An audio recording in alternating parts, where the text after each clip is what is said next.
হাই স্কুলৰ vice president হিচাপে মই ক'বলৈ বিচাৰিম যে বহুত ভাল লাগিল আজি কলেজ 34 সংখ্যক স্পৰ্টছ উইকটো এনুৱেল স্পৰ্টছ যিটো এক সপ্তাহ ধৰি হ'ল ইয়াতে বহুত ভাল লাগিল কাৰণ ছাত্ৰ ছাত্ৰীসকলক দেখিছোঁ বিভিন্ন হেৰিত গেমছত তেওঁলোকে পাৰ্টিচিপেট কৰিছে নট অনলি গেমছ তেওঁলোকে সাংস্কৃতিক দিশতো পাৰ্টিচিপেট কৰিছে স্পীচ কম্পিটিশ্যনতো পাৰ্টিচিপেট কৰিছে আৰু মই তেওঁলোকক আজি নিজৰ ভাষণতো কৈছোঁ যে তেওঁলোকে যি দিশত তেওঁলোকৰ কোৱালিটি আছে সেই দিশতে তেওঁলোকে আগবাঢ়ি যাব লাগে দেখা যায় বিভিন্ন স্কুলকেইটাত মই কেতিয়াবা দেখোঁ যে স্পৰ্টছত বিশেষকৈ ভালকৈ গাইড নকৰাৰ কাৰণে কি হয় তেওঁলোকে যিটো গেমছত ইণ্টাৰেষ্ট নাই সেই গেমছতো তেওঁলোকে পাৰ্টিচিপেট কৰিব বিচাৰে মই সেইকাৰণে আজি কৈছোঁ তেওঁলোকক যদি যিজন ল'ৰা ছোৱালীয়ে যদি দৌৰাত তেওঁলোকে ভাল আছে তেওঁলোকে দৌৰাতে গুৰুত্ব দিয়ক তেতিয়াহে ভাল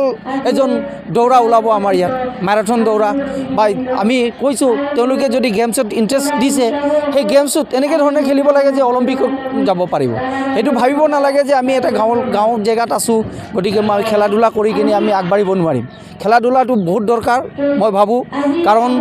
healthy mind in healthy body healthy mind lives so খেলা ধূলা কৰা ল'ৰা ছোৱালীক দেখা যায় যে তেওঁলোকে খেলা ধূলাটো ভাল হয় আৰু পঢ়া শুনাটো ভাল হয় যেতিয়ালৈকে এজন ল'ৰা ছোৱালীয়ে ফিজিকেলি ভাল নহয় সি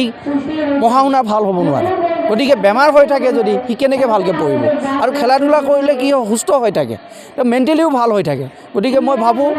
বছৰে প্ৰতি এই স্পৰ্টছ যিটো পতা হয় স্কুলত খুবেই দৰকাৰ আৰু আমি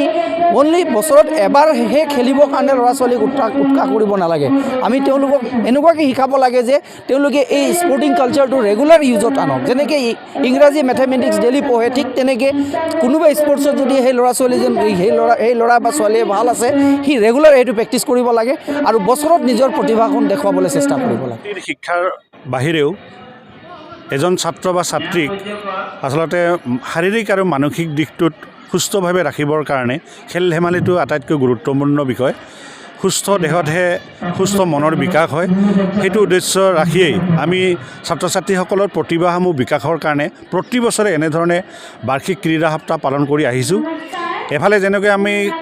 শাৰীৰিক আৰু মানসিক ক্ষেত্ৰত গুৰুত্ব দিছোঁ আনফালে আমি সাংস্কৃতিক দিশতো গুৰুত্ব দিছোঁ আমাৰ ইয়াত এইখন বিদ্যালয়ত বিভিন্ন জাতি জনগোষ্ঠীৰ ছাত্ৰ ছাত্ৰী আছে সেই ধৰণে আজি আমি উৎসৱ হিচাপে গণ্য কৰি পৰম্পৰাগত সাজপাৰ পিন্ধি বিশেষকৈ আমাৰ শিক্ষাগুৰুসকলেও আমাৰ বাইদেউসকলেও পৰম্পৰাগত সাজপাৰ পিন্ধাৰ লগতে ছাত্ৰ ছাত্ৰীসকলেও নিজৰ নিজৰ পৰম্পৰাগত সাজপাৰ পিন্ধি আহিছে ইয়াৰ জৰিয়তে আমি এই উৎসৱটোক আমি এটা সমন্বয়ৰ প্ৰতীক হিচাপে গণ্য কৰি আজিৰ অনুষ্ঠানটো আমি এনেধৰণে পালন কৰিছোঁ বাৰ্ষিক ক্ৰীড়া সমাৰোহৰ মানে তত্ত্বাৱধায়ক হিচাপে আছিলোঁ আৰু এইবাৰ দেখিলোঁ ছাত্ৰ ছাত্ৰীসকলে যথেষ্ট উৎসাহেৰে খেল ধেমালি লগতে নৃত্য গীত আদিত মনোনিৱেশ কৰিছে দুই এটা সৰু সুৰা খেল ধেমালিৰ মাজতে ঘটনা হৈছে যদিও যথেষ্ট সুকলমে পাৰ হৈ গৈছে আৰু তেওঁলোকে যি উৎসাহ উদ্দীপনা ই দেখি যথেষ্ট আমি অনুপ্ৰাণিত হৈছোঁ আৰু ভৱিষ্যতে যেন ইয়াৰ পৰা ভাল শিক্ষাৰ লগতে অন্য দিশতো ভাল ছাত্ৰ ছাত্ৰী ইয়াৰ পৰা আমি সৃষ্টি কৰিব পাৰোঁ তাৰ বাবে আমি বদ্ধপৰিকৰ